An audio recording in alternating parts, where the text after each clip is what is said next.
तो रूस और यूक्रेन के बीच जो तनाव बने हुए हैं, उस बीच हमारे साथ रोमानिया बॉर्डर पर फंसे हुए हैं जो भारतीय मोहम्मद शौकत आलम हमारे साथ जुड़ रहे हैं। वहां पढ़ाई करने के लिए यूक्रेन गए थे। शौकत, आप पहले तो ये बताएं, आप कहाँ मौजूद है? सुबह आपसे एनडीटीवी पर जब बात हो रही थी तो रोमानिया बॉर्डर पर थे, किस तरह के हालात, अब क्या कुछ बदलाव आया कुछ घंटों में?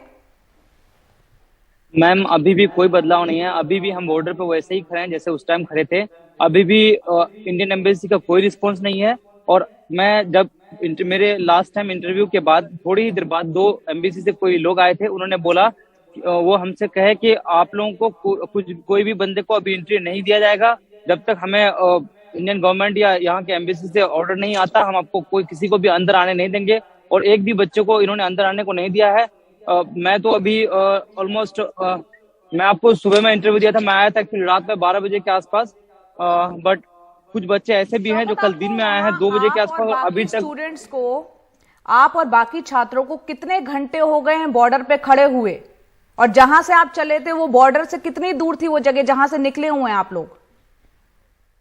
जहां से मैं चला हूँ वो बॉर्डर से 300 किलोमीटर दूर थी।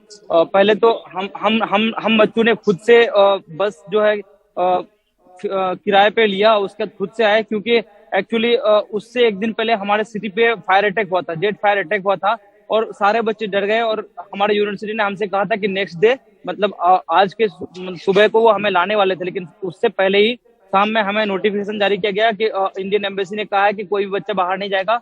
लेकिन हमारे क्योंकि सिटी में अटैक हो चुका था एक बार, और मेरे रूम से सिर्फ 300 मीटर की डिस्टेंस पे 2 एक्सप्लोजन हुआ था, तो हम बच्चों ने सबने मिलकर के डिसीजन लिया। इवन कोई भी यूनिवर्सिटी में नहीं है अभी, कोई अभी आ रहा है, कोई पहले आ गए, तो हम उसी टाइम, हम रात में ही कर्फ्यू के टाइम में ही, क्योंकि हमने सुना था कि रात में 11 बजे के बाद फिर से अटैक हो सकता है, तो हम लोग बस किराए पर करके वापस आ गए थे, मतलब हम वो आ गए थे। और तब से 12 बजे रात से लेकर के अब तक हम लाइन पे खड़े हैं, और कुछ बच्चे 2 बजे से खड़े हैं कल के सुबह से, और अभी तक कोई इंतजाम नहीं हुआ है, हम वैसे ही खड़े हैं।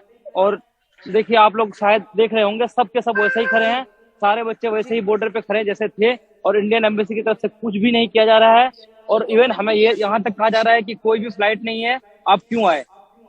शौकत, आप घबराएं नहीं, हालांकि जिस तरह के हालात बने हुए हैं, हौसला बनाए रखें। यहाँ पर कोशिशें, यहाँ पर इंडियन एम्बेसी की तरफ से, भारत सरकार की तरफ से भी की जा रही है। 2 विमान आज आएंगे। आपसे समझना चाह रहे हैं, एक तो पहले आप ये बताएं, जो आसपास जो लोग दिख रहे हैं ये तमाम भारतीय छात्र हैं या बाकी यूक्रेन के लोग भी इसमें नजर आ रहे हैं? और दूसरा, जो आप संपर्क साध रहे हैं इंडियन एम्बेसी से, क्या संपर्क साध पाए हैं वो उनकी तरफ से, वो क्या कह रहे हैं आपको? मैम, इंडियन एम्बेसी से हमें 4 नंबर दिया गया था, हमने चारों पे कॉल किया, किसी पे भी कॉल नहीं लग रहा है। 2 नंबर पे कॉल लगा और वो पिक करते हैं और फिर तुरंत काट देते हैं। और एम्बेसी का कोई भी कहीं पे कोई भी कहीं नजर नहीं आ रहा है जिससे हम कांटेक्ट करें या कुछ करें। हम कॉल करते हैं, हमारा कोई रिस्पॉन्स नहीं आता कॉल पे। आप ये कह रहे हैं, आपकी बात को जरूर हम भी उम्मीद कर रहे हैं आपकी बात जो है उन तक पहुंच रही होगी, और यहाँ पर भारत में भी आपको सुना जा रहा है। आप यहाँ जी यहाँ मोस्ट ऑफ द स्टूडेंट, जो ज्यादातर लोग जो है वो इंडियन है, आप देख सकते हैं। और आप देख सकते हैं ज्यादातर उधर भी देखिए सारे स्टूडेंट ही हैं, मोस्ट ऑफ देम। और इसके अलावा यहाँ पे बगल में ही एक कैफे है, क्योंकि कुछ बच्चे 12 घंटे से वेट कर रहे थे, तो वो जाके कैफे में बैठे हुए हैं अभी। बिल्कुल, आप बता रहे हैं कल यहाँ पर आए थे बॉर्डर पर 2 बजे, और अब काफी घंटे और काफी वक्त बीत चुका है। बहुत ही जाते जाते आपसे ये भी जानना चाहेंगे, खाने पीने की किसी तरह की कोई सुविधा है? आप लोग किस तरह से मैनेज कर पा रहे हैं खान पीने के लिए? क्योंकि हमें मालूम था कि सिचुएशन कुछ भी हो सकता है, तो हम अपने से खुद कम से कम 3 दिन का जो है ग्रोसरी स्टोर और फूड आइटम्स लेके आए थे, तो हम अभी उसी पे चल रहे हैं। और यहाँ पे कुछ कैफे हैं जिसमें सब कुछ मिल रहा है, ये अच्छी बात है, तो वहां से हम ले पा रहे हैं।